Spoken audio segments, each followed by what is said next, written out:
रहे, मगर वो कर्म ऐसे नहीं होते ना। कर्म बंधन में ऐसा आ जाता है, विकारों में, काम क्रोध लोभ मोह अहंकार में, विकारों में ऐसा आ जाता है। तो शरीर छोड़ने के बाद भी उसको फिर या तो रिबॉर्न होता है या तो 3 तत्वों में घूमती रहती है आत्मा। क्या बाबू जी ये पॉसिबल है कि मनुष्य अपने कर्म बंधन जल्दी से जल्दी पूरी करके यहाँ से निकल जाए? मनुष्य को अगर कर्म बंधन से मुक्त होना है तो आत्मा में पावर चाहिए ना।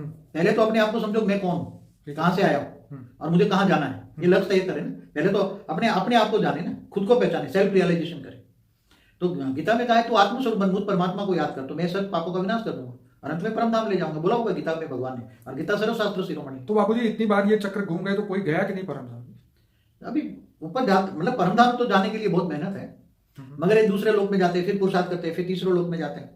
इसका मतलब जितने भी मनुष्य यहाँ पे धरती में देख रहे हैं वो सब विदाउट पुरुषार्थ ही है, इसीलिए यहाँ पे आए, आप क्या कहेंगे? कई साधु संत महात्मा धरती के कल्याण के लिए आते हैं, ठीक है। तो उसके साथ कई मनुष्य आत्माएं ऊपर सूक्ष्म जगत से आती रहती हैं, ठीक है। और जगत कल्याण के लिए बहुत साधु संत धरती पर आते हैं यहाँ, और धरती के ऊपर कल्याण करते हैं। जैसे दूसरे देशों में नहीं पता है कि ये दूसरे लोगों से आते हैं, एलियन जिसको कहते हैं एलियंस, तो वो मैसेंजर आते रहते हैं, उनका ग्रुप का कनेक्शन है, तो दूसरे लोग से भी आते रहते हैं।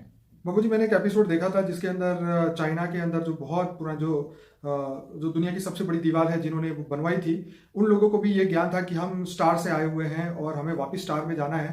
मतलब आज से 8-10 हज़ार साल पहले के मनुष्य भी जानते थे कि हमें वापस सितारों की दुनिया में वापस जाना है, और उनके लिए जब वो मरते थे तो अपनी कब्र के अंदर ये बहुत सारी चीज़ें रखते थे या वापस जा सके उसके लिए। कहने का मतलब ये है कि उस समय का मनुष्य भी ये जानता था कि हमें चांद सितारों की दुनिया में जाना है, लेकिन आज का मनुष्य जो है वो शायद इसके बारे में सोच ही नहीं रहा है। वो दूसरे जो एलियंस के बारे में कई हजारों लाखों साल पुरानी बातें बताई हैं, विदेशों में है ना, अमेरिका में, इधर। मैं एलियंस की बात नहीं कर रहा, मैं यहाँ यही बात कर रहा हूँ कि वो जो टारगेट था आत्माओं का कि भाई हमें वापस चांद की दुनिया में या चांद सितारों पे वापस जाना है, क्योंकि हम वहां से आए।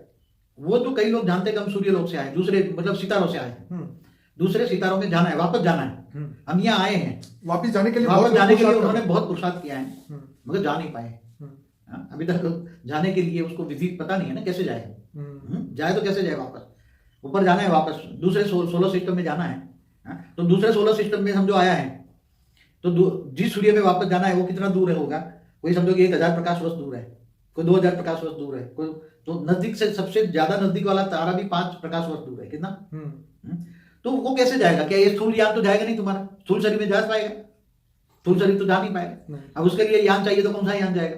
जैसे आजकल अभी मंगल पर पैर रखा है मुश्किल से, मगर मुझे लगता है कि मनुष्य तो अभी मंगल पर नहीं उतरा ना। नहीं, मनुष्य थोड़ी गया, अभी तो वो अपने रोबोट भेजा है ना अभी तो मगर पहले तो ये लोगों को जाना है, मगर जाने की विधि पता नहीं है ना। तो वो विधि हमारे गीता में क्या हुआ है, आत्मस्वरूप बनो और कर्म बंधन तो काट दो, तो आत्मा में पावर आएगी। आत्मा तमो प्रधान बन गई है ना, ठीक है। तो आत्मा पावर आएगी, आत्मा में पावर हाउस से कनेक्शन होगा तो